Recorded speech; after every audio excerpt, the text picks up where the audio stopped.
The Architecture of Identity, Memory, and Ritual Power by Ru. Prologue. The Birth of White Supremacy through REN. Before chains, there were classifications. Before plantations, there were papal decrees. Before race became biology, it was theology. And 1492 is not random. Granada fell. The last Moorish stronghold in Iberia collapsed, and in that same year, Columbus sailed west under a unified Christian crown. So understand this carefully. The shift was not instantly racial supremacy as we know it today, but a consolidation of religious supremacy that would evolve through colonial expansion, Atlantic slavery, legal codification, and Enlightenment taxonomy into what we now call white supremacy. And what is the consistent mechanism beneath that evolution? REN. Name. Reframing. Reclassification. Kemet understood REN as existential continuity, identity anchored in cosmic order. And they taught that to erase a REN was to erase a being from memory itself. Which is why changing names was feared more than death, because if the name changes, the story can be rewritten. And this is exactly what occurred through Greek and later Roman administrative transformation during the Ptolemaic period, when Alexander's conquest shifted the linguistic frame. Greek became the administrative language. Knowledge was translated into Hellenistic categories, and later, Roman and Christian writers inherited those Greek terms, so that by the time Europe re-encountered Egypt, it was already filtered through Greek REN. Kemet became Egypt. Necher became God. Medu-Neter became hieroglyphs.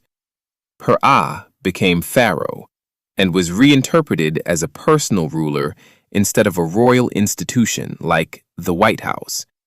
Mer became pyramid, losing its ascension and solar resurrection symbolism tied to the Benben stone. And the shift is consistent, from cosmic principle to physical object, from institutional sacred governance to personality figure, from living symbolic speech to carved religious artifact, from metaphysical process to material object. And supremacy is sustained not merely by force, but by renaming. Because once you control the REN, you control interpretation. Once you control interpretation, you control narrative. And once you control narrative, you control historical memory. Chapter 1. REN as Identity. The First Function. REN in Kemet was not a casual label, but existential signature, identity woven into Ma'at.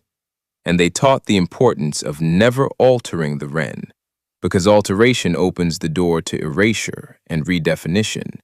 And history shows us this pattern repeatedly. Asar became Osiris. Aset became Isis.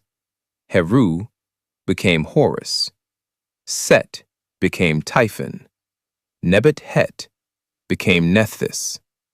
Tahuti became Thoth. Inpu became Anubis. Per-Ah became Pharaoh. Medu-Neter became hieroglyphs. And each transformation appears small linguistically, but massive cosmologically, because Medu-Neter meant sacred speech, or words of the Necher, where Medu is utterance, and Neter is divine principle, meaning the writing system functioned as living symbolic philosophy, simultaneously sound, symbol, concept, and cosmological reference. Not decorative picture writing, but Greek hieroglyphica reframed it as sacred carvings, hieros meaning sacred, and glypho meaning to carve, flattening the sonic and metaphysical dimension into engraved religious art. And this pattern is not isolated, because renaming always shifts power from system to personality. from cosmic order to individual figure, from process to object.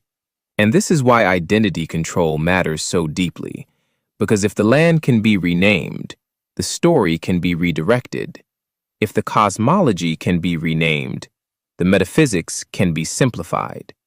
And if the people can be renamed, the historical ownership of knowledge can be blurred. And that principle extends beyond ancient history into modern branding, nationalism, and corporate identity, because the REN determines perception, and perception determines legitimacy. Chapter 2. REN is Legacy, the second function. The second function of REN is legacy and ritual repetition through time itself, because legacy is not what is remembered occasionally, but what is repeated daily without question. And look carefully at the calendar you speak every single day. January, from Janus, the two-faced gate deity. February, from Febua, purification rites. March, from Mars, the war deity. April, possibly tied to Aphrodite through Aprilis. May, from Maya. June, from Juno. July, from Julius Caesar. August, from Augustus Caesar. Every time someone states the date, Roman REN is invoked and reinforced, and the days of the week follow planetary deity structure. Sunday, the sun. Monday, the moon. Tuesday, Mars through Tiu. Wednesday, Mercury through Woden. Thursday, Jupiter through Thor. Friday, Venus through Frigg. Saturday, directly Saturn. Roman cosmology embedded in weekly speech. Astronomy dominated by Roman planetary naming. Mercury, Venus, Mars, Jupiter, Saturn, Neptune, Pluto. Even modern space missions carry classical mythological REN. Holidays structured through Roman calendar systems. Christmas tied to Sol Invictus and Saturnalia timing. New Year's Day invoking Janus again. Valentine's Day named after a Roman period saint. Corporate and brand REN operating as modern invocation. Nike, Amazon, Hermes, Apollo, Atlas, Pandora, Midas, Oracle, Venus, Mars, Saturn. Capitalism cloaked in classical symbolism. And this is legacy through ritual repetition, because REN repeated becomes normalized. Normalized becomes invisible. Invisible becomes unquestioned. And what is unquestioned becomes structural power. Chapter 3. REN as Ritual, the third function. The third function of REN is ritual, because repetition transforms agreement into psychological architecture, and ritual is not limited to religion, but includes pledges, oaths, declarations, institutional affirmations, and daily recitations. The Lord's Prayer recited collectively, public confessions of faith, pledges of allegiance to flags, national anthems, corporate mission statements, courtroom oaths, graduation vows, political inaugurations, even branding slogans repeated until identity fuses with symbol and ritual. REN works because the human nervous system responds to repetition as reinforcement, so that the name becomes authority, the authority becomes legitimacy, and legitimacy becomes obedience. And this is why in Kemet, the judgment scene weighed the heart instead of a declaration, because what you say does not carry weight unless your actions align with Ma'at. Verbal allegiance without embodied conduct is empty vibration. Declarations can be manipulated, but conduct leaves consequence.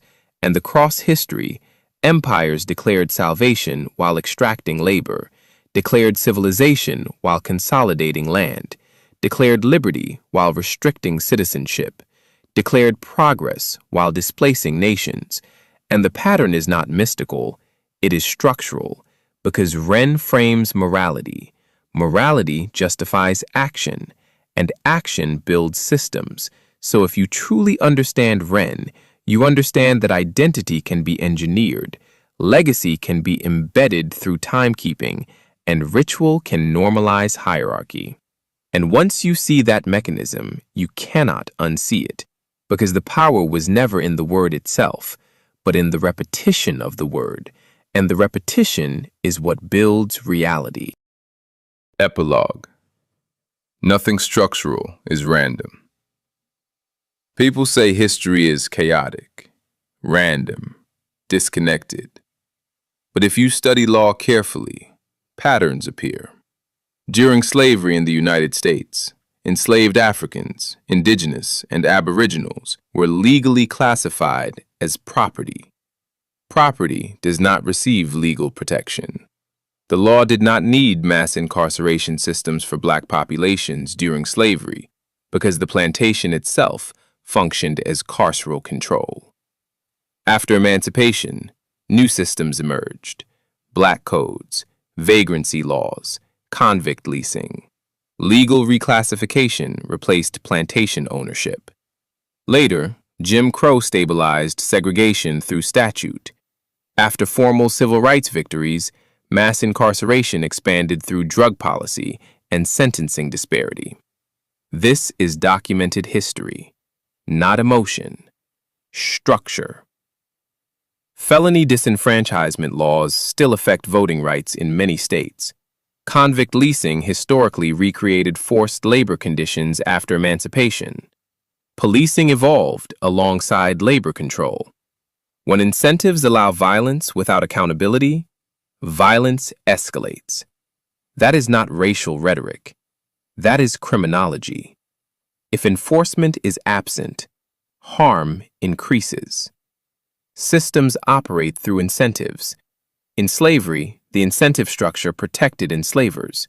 Post-slavery, the incentive structure shifted into legal containment. This does not require conspiracy language. It requires legal literacy. When you step back and view the entire arc, theological authorization, colonial classification, slave codes, racial taxonomy, segregation law, carceral expansion, you begin to see continuity. Not randomness, continuity. REN codifies, law codifies, ritual normalizes, legacy stabilizes. And if you understand REN deeply, you understand that identity, time, and legality are not neutral. They are engineered. The question is not whether history had cruelty. It did. The question is whether systems evolve intentionally. They do. Not because a single group controls everything, but because power protects itself structurally. And once you see structure, you stop arguing over words and start studying incentives. That is where liberation begins. Ashe.